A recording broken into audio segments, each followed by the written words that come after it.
Eko-Getling ekoloģiskais poligons ir viens no lielākajiem zaļās enerģijas ražotājiem Latvijā.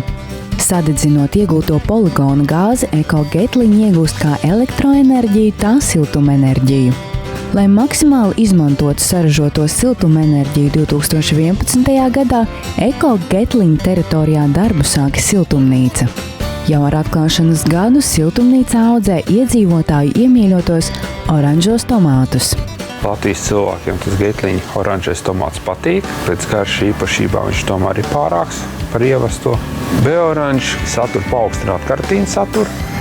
Un līdz ar to viss tas kopumā, pats arī dzeltenā krāsa, jebkur arī puķes dzeltenās, viņas ir daudz prasīgāks. Ir prasīgāks pret apgaismojumu, pret mēslošanu, pret temperatūru. Garša veidojās tomātam tieši, kad viņš sāk krāsoties pēc stublāja. Mēs cenšamies viņus vākt ļoti gatavus, jo mums ir ļoti īs laiks no siltumnīcas līdz veikalam. Jo, ja šodien mēs novācam kā ražas dienā, vakarā viņi ir bāzē, no rīta viņi ir veikala bāzē. Tomātu ziedus apurteksnē kamenītes.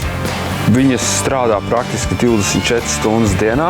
Viņas pašas izdomā, kad jālido. Tomāti atrodas akmensvates kubiņos, kur ir uzlikt uz akmensvates plāksnēm. Tā ir ļoti kvalitatīva akmensvate. Viņa tādi 2 slāņi ir. Virsējā kārta ir biezāka, stingrāk. Tas ir domāts, lai ūdens iztekot pa priekšu izplūst uz sāniem un tad tikai ieslūcās dziļumā. Visu laiku viņi saņem barības šķīdumu. Barības šķīdums tiek gatavots ar precizitāti 1 mg litrā. Un visu barības vielas viņš saņem no šī šķīduma. Gatavie lielķekara tomāti nonāk izsolē un par to iegādi sacenšas vairumtirgotāji. Tikai tad tie nonāk veikalos. Eksperimentālā kārtā kopš 2012. gada Eko-Getling līdzās tomātiem audzē arī nokarnos ziedus un zemenes. Paralēli tomātu, ziedu un zemeņu audzēšanai Eko-Getling teritorijā vietu atradis arī aitu ganāmpulks. Ik gadu pavasarī Eko-Getling teritorijā nonāk 60 Latvijas tumšgaulu aitas, ko uzņēmums nomā no zemnieku saimniecības. Ganāmpulkam ir nodrošinātas dabiskas ganības 20 hektāru plašā teritorijā, kurā netiek izmantoti ne minerāli mēsli, ne pesticīdi.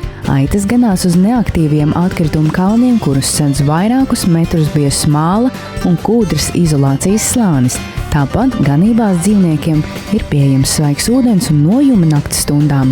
Aitas darbojas kā bioloģiskās pļāvmašīnas, nodrošinot, ka 20 hektāru teritorija izskatās skaisti un sakopta. Turklāt tās ekonomē uzņēmumam līdzekļus, kas būtu nepieciešami, lai regulāri pļautu zāli. Rudenī Eko-Getling izaudzētie jēri tiek atdoti atpakaļ zemnieku saimniecībā. Aitu audzēšana ir viens no veidiem, kā Eko-Getling attīsta videi draudzīgu saimniekošanu. Savukārt, siltumnīcas izveide un tomātu, zemeņu, puķu audzēšana ir Latvijā unikāls piemērs ekoloģiski saderīgu darbības virzienu ieviešanai. Eko-Getling – zaļa enerģija zaļā vidē.